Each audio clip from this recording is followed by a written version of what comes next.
In a village, there lived a lady. She knew a story and she knew a song. But she didn't share it with anybody. She kept them both locked away deep inside her until the story and the song were feeling suffocated and imprisoned. They decided to take revenge on her. One day when the lady was sleeping with her mouth wide open, the story escaped and took the shape of a pair of shoes, and the song escaped and took the shape of a man's coat and hung outside the house. The man of the house came home and he was really surprised to see a strange coat and a pair of shoes outside his own house. He jumped to conclusions. His mind was filled with suspicion. And he barged into the house and he said, "What is going on behind my back?" And this lady, she had no clue what was happening. One thing led to another. There was a huge argument. Things were said. And infuriated, the man picked up his blanket and he stormed out of the house and went to sleep in the temple of the monkey god. The lady was baffled. She waited a while and finally put out the lamp and went to sleep. Now, in that village, all the lamp lights from the houses, after they had been put out, would gather at the temple of the monkey god and they would gossip about the happenings in their houses. That day, that lamp came late, and upon being questioned by the others, it narrated this entire story about how the story and the song took revenge on the lady. The man who was right there overheard the entire conversation and filled with remorse, he walked back home. He gently asked his wife, "Could you please share that story and that song with me?" And the lady said, "What story? What song?" They had escaped. She had forgotten them, and they were lost forever. Each of us has a story that's trapped within us, a song that's asking to be shared. Each of us has something inside us that's calling out, a unique gift that we may have. I had one too. And my story is about finding the courage to listen to my inner calling, to share my stories and songs with the world.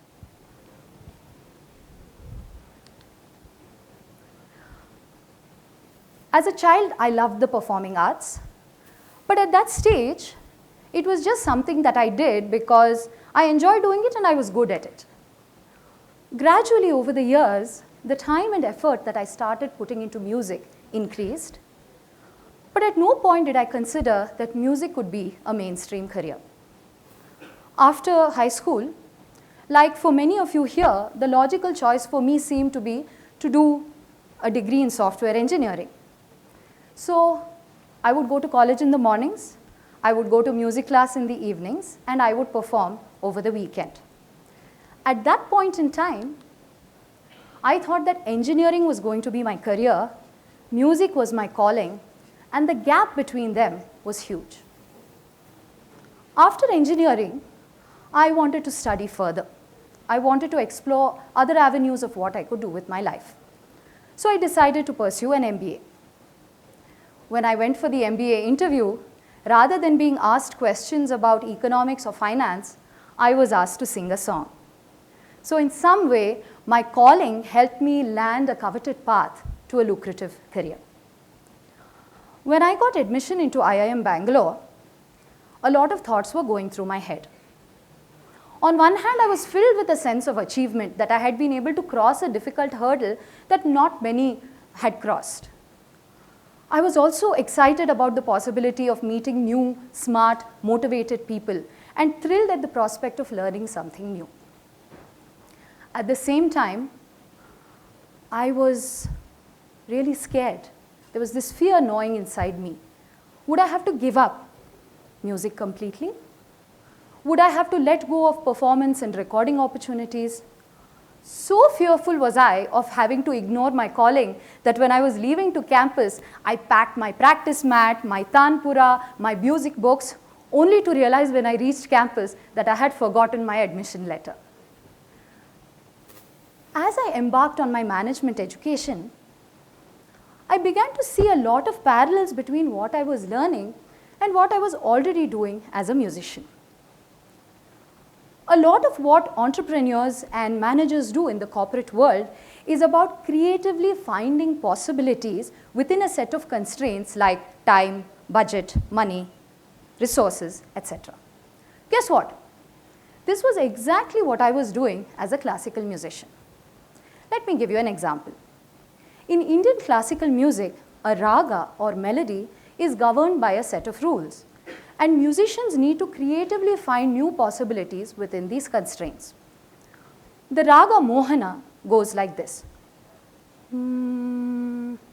Sa ri ga pa da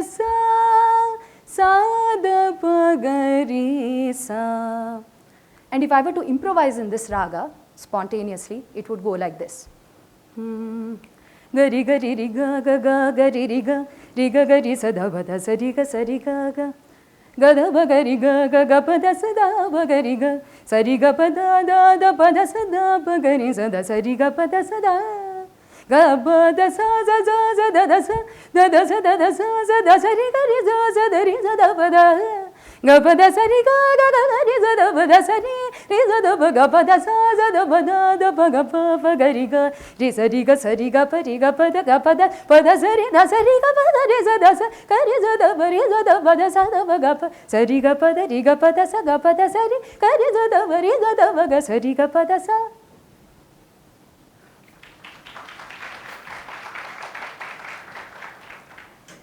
A lot of what leaders and managers do in the corporate world is communicating very effectively using verbal and non-verbal communication. As a musician, the arts are also about communicating and expressing one's feelings. Just changing one note in a raga can completely change the mood that it creates. The raga that I just sang, Mohana, is used to depict feelings of love, happiness, and positivity. But if I just change the third note in this raga, it creates another melody called Shivaranjani, which goes like this. Sa ri ga pa da sa ri ga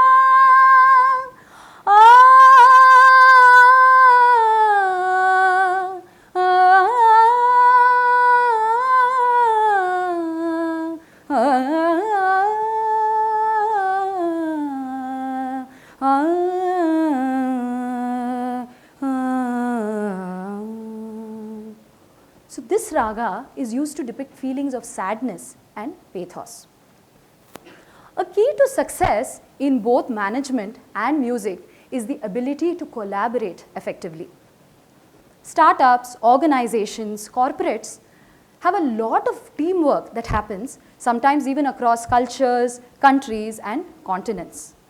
One only has to look at the work of great maestros like Pandit Ravi Shankar ji, who collaborated extensively with musicians from other countries to realize that musicians have been engaging in cross-cultural collaboration for ages.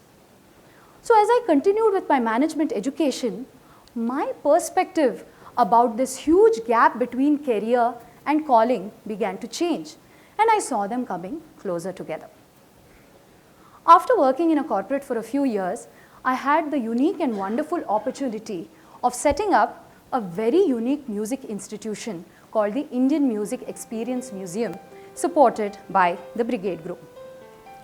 Now this project made use of all my talents and training, a deep knowledge of music, a background in technology, because this museum has a lot of high tech involved here, and of course my training and my experience in management.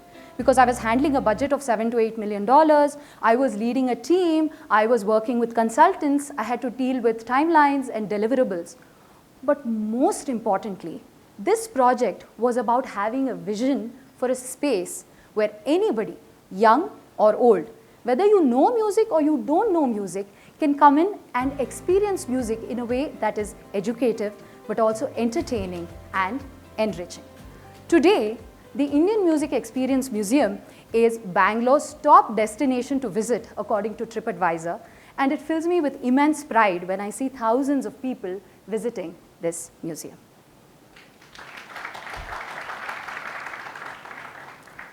So in many ways, the IME was an overlap between my calling in music and my career in management, and I saw these come even closer together. Let me give you another example. Today, in addition to being a musician, I also work in composition and in presenting large music projects like this 50-member music ensemble that I composed and presented recently. Take a look.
Projects like these stretched me in ways that I could not even have expected. Not only did they make use of my music skills, but they also made use of my management skills. And I had to use creativity, communication, and collaboration to bring projects like these to fruition. So if I were to summarize my journey, it would be about trying every day to bring my career and my calling closer to each other, so that I'm able to live a full life in harmony while minimizing internal conflict. So, what is the difference between a career and a calling? Have you thought about that? I believe that a career is something you choose, whereas a calling chooses you. A career can give you a title, but a calling gives you an identity. A career helps you pay your bills, and very honestly, sometimes a calling can burn a hole in your pocket. But this journey between calling and career can be a long and arduous one. So it's important to understand what a calling is not, because the last thing you want to do is make this big leap of faith only to realize that your calling was the wrong number, pun intended. So a calling is not a passing fancy. It's not an infatuation or a one-night stand. A calling is akin to a marriage, a long-term relationship, which remains with you even as other things come and go. And just like any other relationship, my relationship with music has not been an easy one. At times, it's behaved like a possessive lover that doesn't allow me to find happiness or focus in other things. At other times, life has got in the way. I have found other loves, my husband, my children, my home, other things that I've wanted to do, which has threatened an ugly breakup. At other times, I have felt that my music has cheated on me. It's robbed me of my voice sometimes, it's loved other people more than me, and made my life miserable. But somewhere, somehow, I just keep coming back to it. Sometimes I define my relationship with music almost like a toxic relationship with love and trauma in equal measure. People who choose to listen to their calling need to realize that this ride is going to be a bumpy one. Take a look at these people on the screen. Chetan Bhagat, a prolific writer. Harsha Bhogle, a cricket commentator. Taapsee Pannu, a successful actress. What do you think they have in common with you and me? Guess what? They're all engineers. But when the time was right, when the opportunity was there, when the calling was strong enough, they had the courage to make that leap. So was their mainstream education a waste of time? Maybe they could have got even more success even earlier had they chosen to go with their calling from the start. Or did their mainstream education help them? Not only have they carved successful careers, but they have been able to create unique identities for themselves in highly competitive worlds, showing that perhaps sometimes you have to try different things to find out what your calling truly is. Coming back to me, I'm not as conventionally successful as these people. I don't have millions of followers on social media. People aren't beating down doors to buy tickets to my concerts, nor is my diary full of tours and concert engagements. And yet, I choose to listen to my calling every day because that's the only way I know to live in peace with myself. So, for a vast majority of people in this room or in the world, you will go on to lead regular lives maybe with a job, go every day, come back home, and you'll be happy and successful. There is nothing wrong with that. But if you are one of those people, like me, like I was, who have this gnawing feeling inside that there is something that you are destined to do, something that you desperately want to do, something that is calling you. If you are that person for whom there is a calling, what will you do? When that calling comes, will you answer it? I'm going to end with a song that we composed a little while ago that talks about some of these feelings. Play.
साथ